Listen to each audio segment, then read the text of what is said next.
Hi, my name is Anastasia Tramontozzi. I'm a criminal defense attorney with Dummit Fradin, and I'm joined today by McCathern Painter. She's an immigration attorney at Dummit Fradin.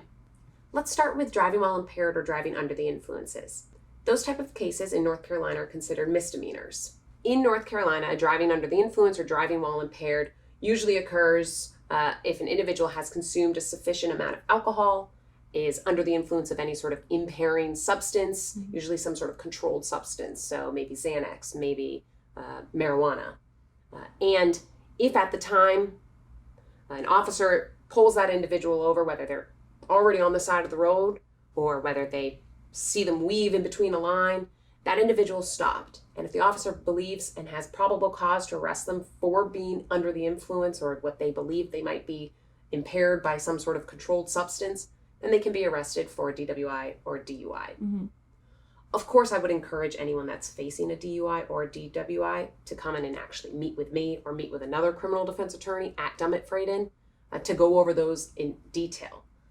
But for the purpose of today, I want to look at exactly how would, if I have a client that is charged with a DWI or charged with a DUI, they have a couple of options, whether it's to plead guilty or go to trial and be found not guilty. How is that going to affect their immigration status? Well, obviously, immigration land deals a lot with criminal convictions, people who have criminal convictions. The best case scenario would be a not guilty or a voluntary dismissal by the prosecuting attorney or the DA. That is our best case scenario where no one's affected, everyone goes home happy. However, a conviction for a DWI can affect different people based on the status that they have. So, for example, people who have DACA. If you are a person who has DACA, which means you've been here since, for roughly 10 years, you came here when you were a minor child, you graduated high school, lots of requirements like that. They're very strict on having a clean criminal record with people with DACA. So, if you have a DWI conviction, you are no longer allowed to have that DACA status. Absolutely. Now, what if the individual has a DWI conviction but is placed on supervised probation, for example, or what if they're facing active jail time? Does the sentence, whether it's probation or active jail time, would that affect an individual? Or is it simply just the fact that they are convicted for a DACA resident? For a DACA resident, it's simply just the conviction. So anything other than a not guilty or a voluntary dismissal is going to pose problems, and sometimes a prayer for judgment continued, are going to pose problems for our DACA clients. There are other circumstances where the sentence actually does affect the outcome, whether that client is deemed deportable or inadmissible. But for DACA clients, it's a very strict, almost no tolerance policy for DWIs and any of the resulting crimes like child abuse. So now let's take a client with a DWI that ends up pleading guilty and is placed on supervised probation. So sometimes with DWIs, an individual can be placed either on supervised probation, unsupervised probation, and in some cases, they can serve active time. Most of the time, these different circumstances and different sentences solely depend on the facts at hand, whether or not that individual has prior DWIs, and also severity insofar as that case itself. So was the individual impaired with above a 0.15 alcohol content, for example? Was there a child in that car? Those are called aggravating factors, which would heighten the level of sentence that individual could receive. So if you have an individual that's placed on supervised probation, at what case and in what circumstances do you find a supervised probation sentence of a DUI or DWI can affect immigration status? So the distinction of supervised versus unsupervised probation is pretty distinct from immigration law. We don't deal with any, resulting infractions from that. If you violate your probation, either way, we're going to have issues for your immigration status. The issue comes into play if you have a conviction for certain types of crimes and you have an active sentence of a year or more. The distinction is some crimes are not considered aggravated felonies for purposes of immigration law. And in immigration law, the two important types of crimes are crimes involving moral turpitude and aggravated felonies. Now, aggravated felony is a term of art, so it doesn't have to be a felony to be considered an aggravated felony for purposes of immigration law. And this is one of those instances. So, for example, if there's a client who has been convicted of larceny, and I'm not sure if this is even possible under North Carolina law, but is sentenced through aggravating factors to a year or more, that is automatically going to be considered an aggravated felony for purposes of immigration law, which will deem that person inadmissible and deportable. Is a DWI in and of itself a crime against moral turpitude? No, not in and of itself. It's a simple crime that is not an aggravated felony, nor is it a crime involving moral turpitude. However, there is case law that demonstrates that if you have a prior citation for driving while license revoked, and then you obtain a DWI, that is a crime involving moral turpitude, because not only were you drinking while you were driving or had, depreciable impairment while you were driving, you knew you were not supposed to be driving because you already had a driving while license revoked.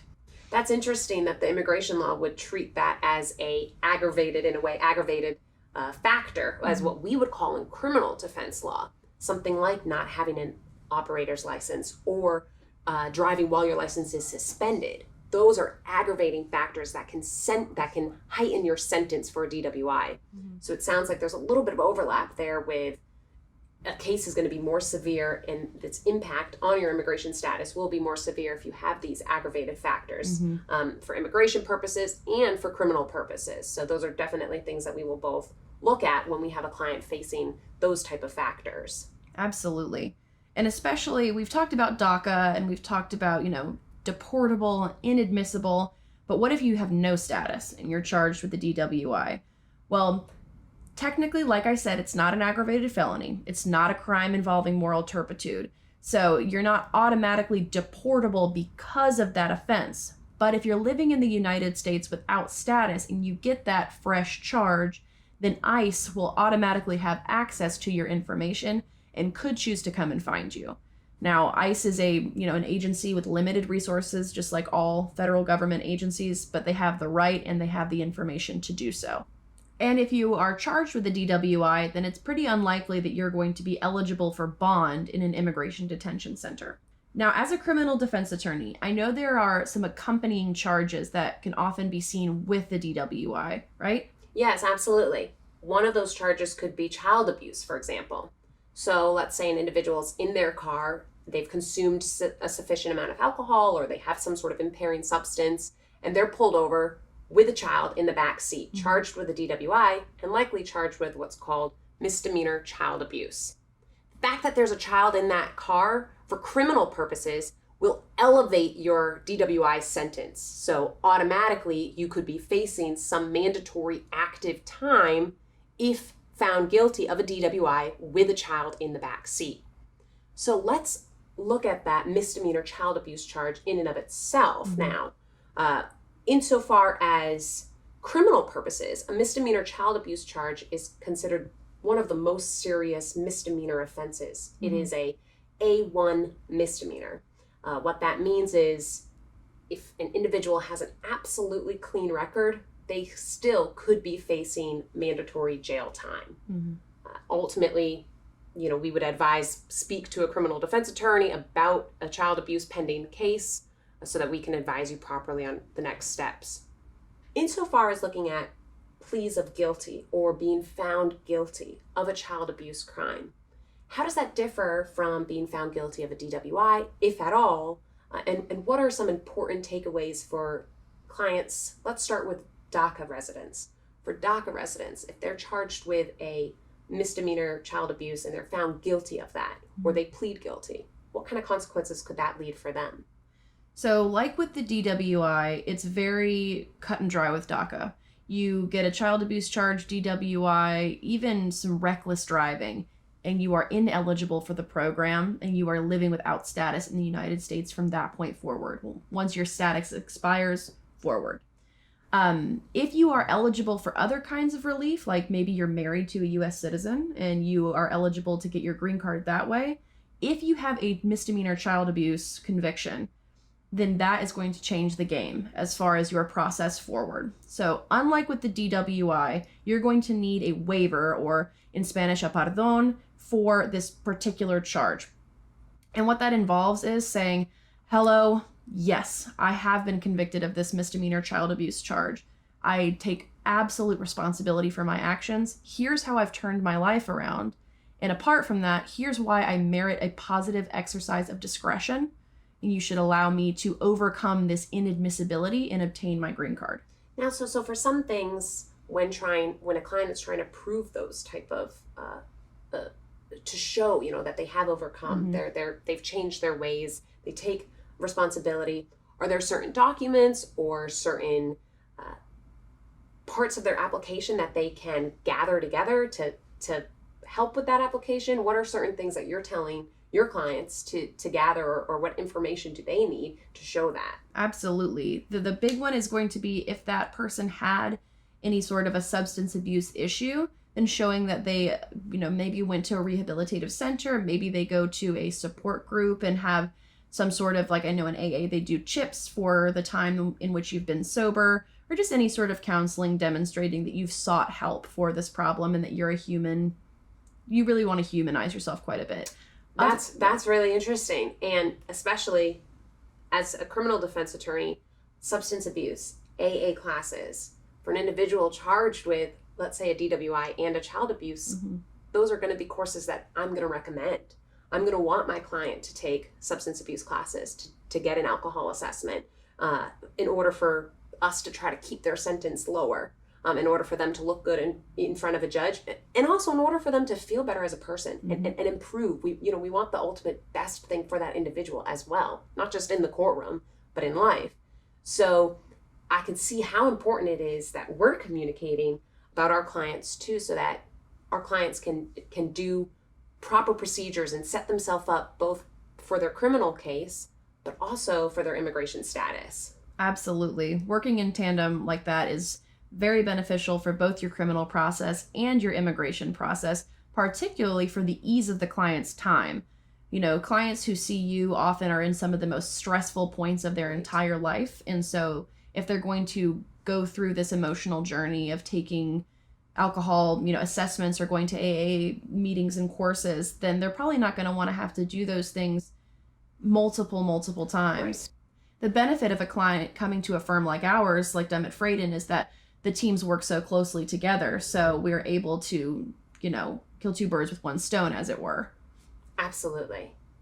We talked about child abuse crimes and how they involve moral turpitude.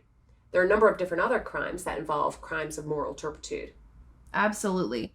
So a crime of moral turpitude touches upon another term of art. And so it's got a couple different definitions, but the main one is that the community at large would know that it is a baseless, vile, kind of shocks the conscience crime. One that everyone can admit is bad in nature and not just in name. So how do crimes of moral turpitude, generally speaking, affect, let's say, an individual with a green card? So if you have a green card, then you are still subject to INA 237, which is the provision that deals with deportability. Even after you get a green card, you can still be deported from the United States up until the point where you get your citizenship. So if you have been convicted of one crime involving moral turpitude within 5 years of obtaining your green card, then you're deportable. You're going to be put in immigration court and you have to plead your case. So what happens if you've had your green card for 20 plus years and you're convicted of a crime involving moral turpitude? Well, you're not deemed deportable then, but if you're convicted of a second crime involving moral turpitude, then you are held deportable, as long as the two convictions don't arise out of the same sequence of events. Some crimes involving moral turpitude are misdemeanors, like the misdemeanor child abuse charge that we discussed. However, other ones, like, most rape charges are going to be considered felonies generally. That is also going to be a crime involving moral turpitude and an aggravated felony.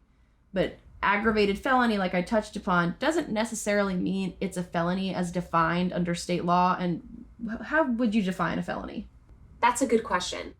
Felony is pretty much any sort of crime that, if you were convicted or if you're found guilty of that crime, you're usually going to face at least a year active time in jail. Okay.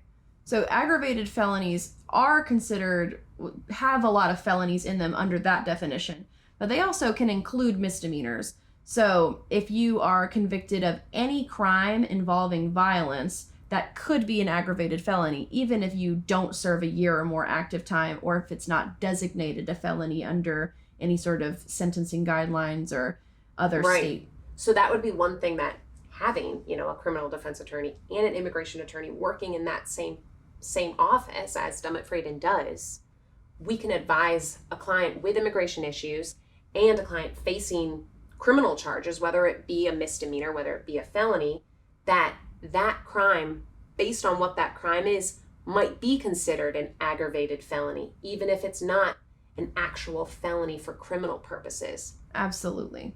That the distinction, the cooperation between criminal and immigration is so important, particularly for the purpose of determining whether something is an aggravated felony, because that can make you ineligible from holding any status in the United States for the rest of your life. So the stakes are really high, and it's important to have multiple people advocating for you. When looking at felonies generally, as a criminal defense attorney, if an individual is going to plead guilty to a felony, there is what's called a felony plea transcript. Mm-hmm. So a felony plea transcript is a series of questions that a judge will ask a defendant as they are entering a plea, whether it's a plea of guilty, whether it's a plea of no contesto, whether it's an Alford plea. Those are all different sorts of pleas you'll want to discuss with a criminal defense attorney before going before a judge. Now, regardless of the type of plea, if you're pleading to a felony, you're going to enter into a plea transcript. Plea transcript has a series of questions a judge is going to ask you. And one of the questions that a judge asks is, do you understand, you as the client, do you understand that upon your plea of guilty, if you're not a citizen of the United States of America, you could be deported?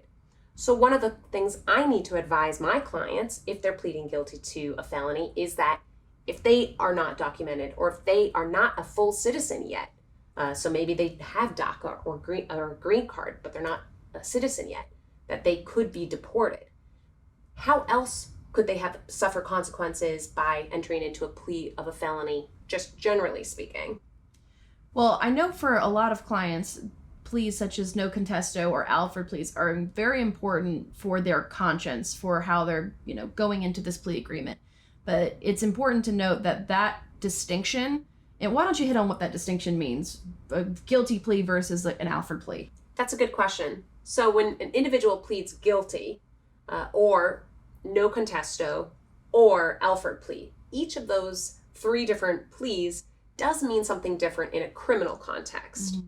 So for example, a guilty plea is a client is admitting guilt, straight off just saying that I am guilty of this offense. If the client decides to plead no contesto, what that means is the client is saying I'm neither guilty nor innocent, but facts and evidence support my plea of guilt. In an Alford plea, that's one of the most nuanced type of pleas an individual could enter into.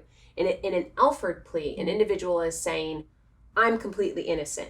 However, there's enough evidence in my case that if I went to a jury trial or if I had a trial, I would likely be found guilty. So an individual chooses to enter into that and be found guilty by the judge, but they're claiming innocence. Exactly. So although those are three different ways of pleading and being found guilty of a crime, does that have any impact on immigration status?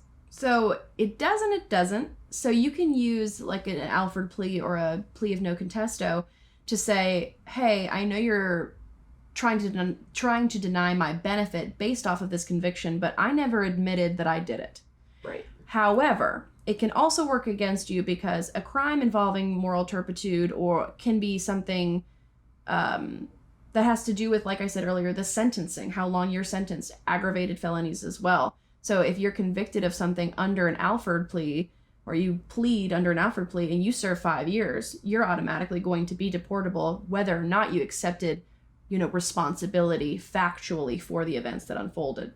That makes sense. And that is why, as a criminal defense attorney, one of the questions that I'm required to tell my client and inform my client during these felony pleas, when they're entering into admission of guilt, or an Alford plea, for example, is I have to advise them that if they're not a citizen of the United States, then upon their plea of guilty or their finding of guilt, they could be deported. Absolutely. And it's a really nuanced conversation, which is why it is important for people in your practice area and mine to work together so closely, because you're an expert in yours, I'm an expert in mine, and I know that working together is a lot easier than us having to practice two distinct types of law. But I would say my general rule of thumb for criminal attorneys practicing is to group cases not necessarily under sentencing factors or under, sentencing guidelines, but under types of cases. So, is it a crime involving violence? That's more than likely going to be a crime involving moral turpitude and potentially an aggravated felony. Is it a crime involving a sexual offense? That can affect your status, even if you're a citizen. That can affect your benefits. Let's talk a little bit about that. But to briefly recap, it sounds like crimes of moral turpitude, violent crimes, aggravated felony crimes can be both misdemeanors and felonies. Correct. So you definitely want to speak to a criminal defense attorney to determine what sentence you're facing, but also to an immigration attorney, because each one's going to affect your immigration status differently. Absolutely. Okay. Absolutely. Now let's talk about some of those sexual crimes, for example. Are there certain specific crimes or sexual crimes generally, do they fall under a more nuanced type of distinction? So yeah, under almost all sexual offenses are going to be considered crimes involving moral turpitude, bar none. A lot of crimes are going to be considered aggravated felonies, especially, rape, attempted rape, solicitation of prostitution, holding out yourself as the owner or being the owner of a prostitution house, things like that. Okay. Indecent liberties against a minor. Okay. Acts against minor. And most of those tend to be felonies as well. Correct. But it sounds like they're going to have more egregious effects on your immigration status. Absolutely. Even in that goes beyond the distinction of whether the victim was an adult or a child. So whether the victim was an adult or a child, you are going to be facing serious immigration consequences. Now, if you're a citizen, you really only need to look at whether you have any specified offenses against a minor under the Walsh Act. And under that act, if you have a conviction of a specified offense against a minor, then you are precluded for the rest of your life from petitioning for someone to come to the United States, like a child, your own child even, or a fiance, a wife, anything like that, for the rest of your life, unless you can prove beyond a reasonable doubt, which is a standard you're incredibly familiar with. That's correct. That you pose no risk to that person. So the highest standard we have in immigration law, and an incredibly hard hurdle to overcome. Absolutely. Now, what about for an individual that doesn't have citizenship at all? So it's not DACA, it's not green papers, there's no citizenship. How is a sexual charge, again, whether it's a misdemeanor or felony, but one of these sexual charges that for immigration purposes are considered these crimes against moral turpitude and these aggravated felonies, how is that going to affect someone without documentation? Well, they're going to be put into court pretty much immediately.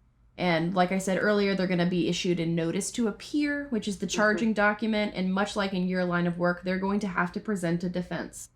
But their defenses are very different. They're much more limited in immigration. So instead of saying self-defense, defense of others, I didn't do it, you're going to have to defend yourself in much more nuanced ways. So instead of saying, I didn't actually do this, you have to say, I've been here for 10 years. My family would suffer extreme and unusual hardship in my absence, and I merit a positive exercise of discretion despite this conviction.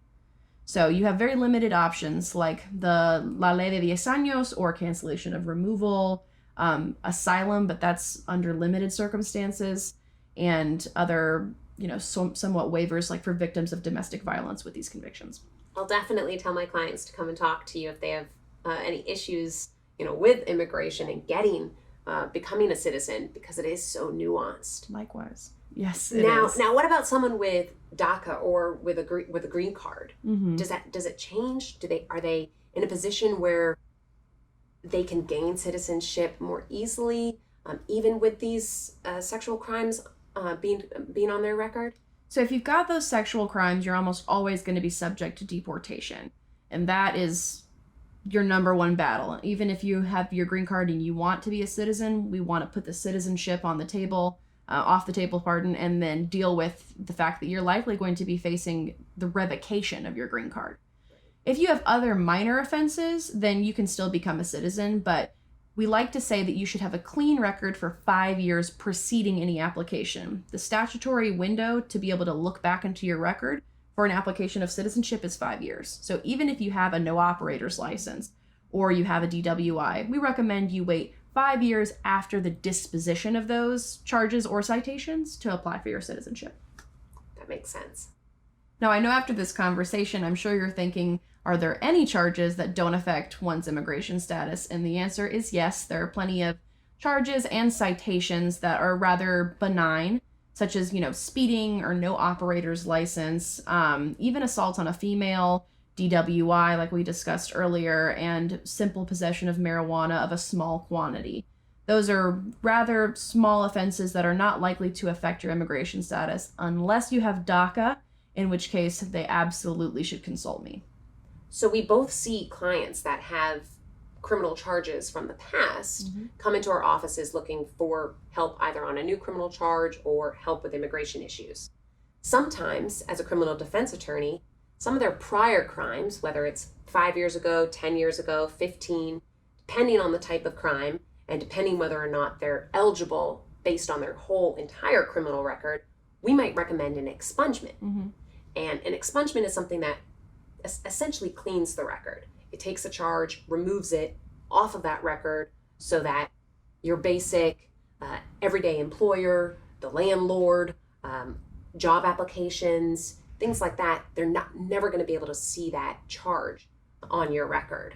And an expungement is a great way for individuals to feel like they can move on and move forward in their life without having these charges hold them back. So when you look at individuals trying to gain access to America and trying to gain citizenship, having an expungement would be a way to clear their record. Is that something that you as an immigration attorney would recommend a client get? Funnily enough, we recommend that people never get an expungement if they are not citizens of the United States. And there's a big reason for this. So whether you're applying for a visa, a green card, citizenship, you're in court every single time. You have what's called a biometric appointment, and you have to go get your fingerprints done, which will be sent to the FBI. Okay. So anytime you have been charged, convicted, anything of a crime, you're going to have fingerprints come back from the FBI saying, here's the laundry list of things that this person has been accused of and potentially, found not guilty or dismissed, but it still comes up.